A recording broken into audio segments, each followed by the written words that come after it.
जाना था क्योंकि भाई की शादी थी। मैं बैठ चुका हूँ ट्रेन में और आप बैकग्राउंड वॉइस पे फोकस करिएगा। ट्रेन की इतनी लंबी यात्रा मैंने पूरे जीवन में नहीं करी थी। इस चक्कर में मैं अपनी पहचान भूल गया, मकसद भूल गया, क्यों आया था, किसके पास आया था, सब भूल गया। और इसी बीच में बातों बातों में कटिहार हम पहुँच चुके हैं। कटिहार पहुँचते हैं मुझे दो चीज़ें अपनी हालत में लगी। एक ये प्लेटफॉर्म जो सुनसान और शांत था, और दूसरा जो नीले कलर का डस्टबिन दिखा है वो भी इतना ही शांत था, मेरी तरह से कर लिए। भाई इतना सोया, इतना उठा, इतना सोया, इन सबके बीच बस चाय और कॉफ़ी पीता रहा। ट्रेन में मैंने कुछ खाया ही नहीं, भूल गया। कटिहार जंक्शन आ गए भाई, बहुत टाइम लग गया बट या फाइनली मज़ा आ रहा है। वैसे एक कहानी बताता हूँ, अभी उतरना था,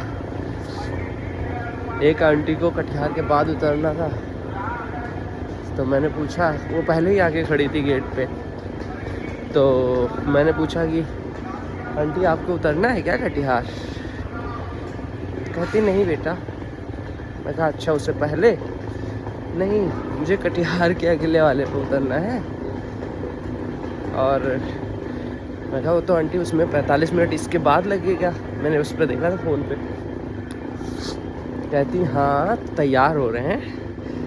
कहती तुम्हें कहाँ उतरना है? मैं कहा कटिहार। कहती बेटा, वो तुरंत गेट खोल के देख रही है, कहती इधर आएगा, अभी ये नहीं है।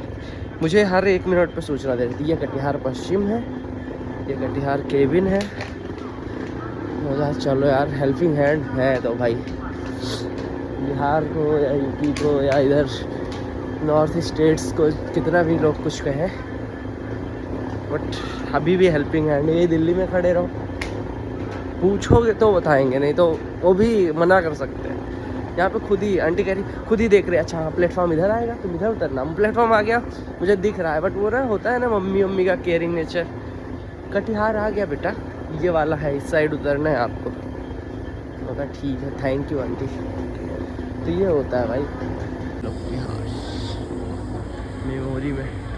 अब इसी का बच्चा होगा या कभी कुछ हुआ तो फिर कटिहार आना होगा, नहीं तो कहाँ सोचे थे कटिहार भी जाना पड़ेगा। बट ये साले दोस्त क्या कि भाई आ गया हूँ, पहले तो सो के नहीं उठा दूल्हा जो है, कह रहा मैं कहा आ गया हूँ। कह रहा कहाँ? मैं क्या बोलूँ कहाँ? मैंने बताया कि आ गया हूँ भाई यहाँ पे।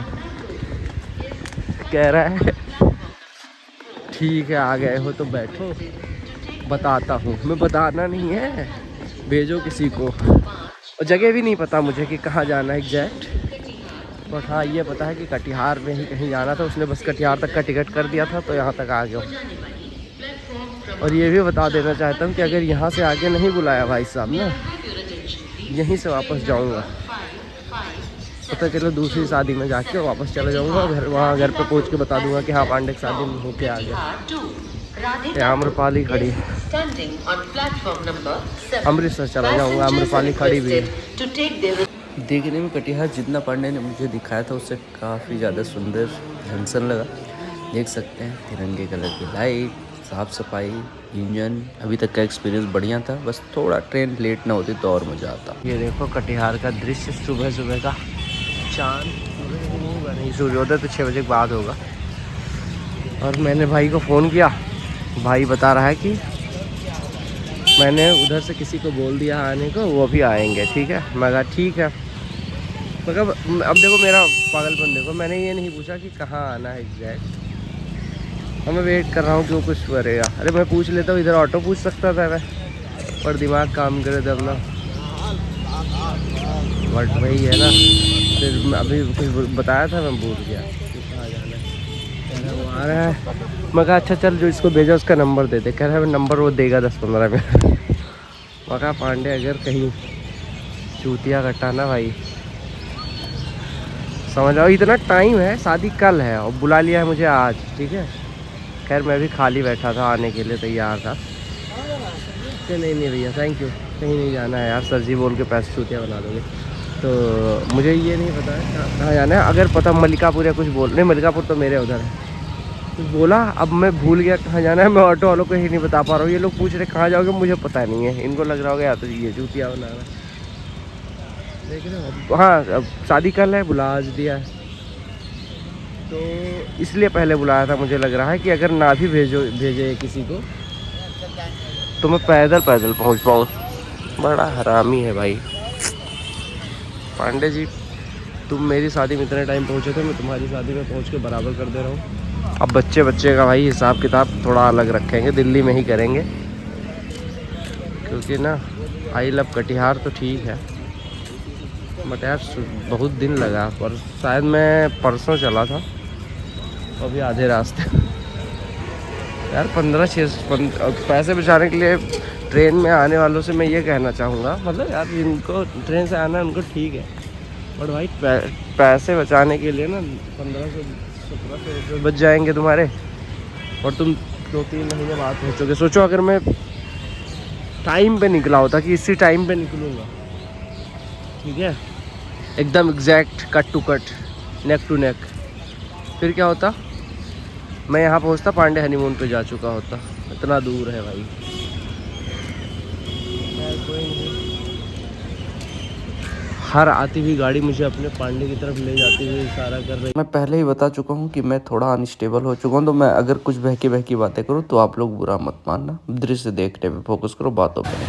ये 3 बार रिकॉर्ड कर चुका हूँ, 4थी बार देख लो। यहाँ पहुँच के मुझे पता चला कि माल की डिमांड बहुत ज़्यादा है, तो लोग मालदा कर रहे हैं 113 किलोमीटर आगे, और जिन लोगों को माल मिल चुका है वो वापस आके 24 किलोमीटर पहले लाभा के नाम से सेटल हो चुके हैं। जिनको लाभ मिल गया वो लाभा, जो अभी भी माल मांगने के फिराक में हो मालदा 113 किलोमीटर आगे कर रहे हैं।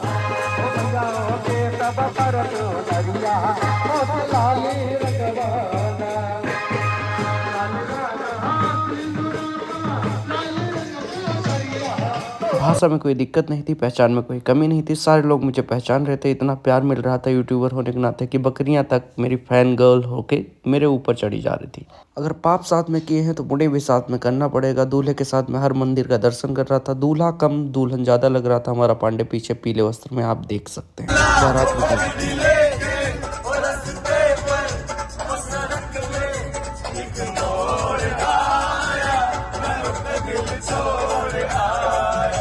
बारात पहुंच चुकी है। मैंने नहा लिया, अपना वस्त्र धारण कर लिया और एक आध फोटो खिंचवाई। अब वेट था खाना खाने का और दूल्हे के आने का।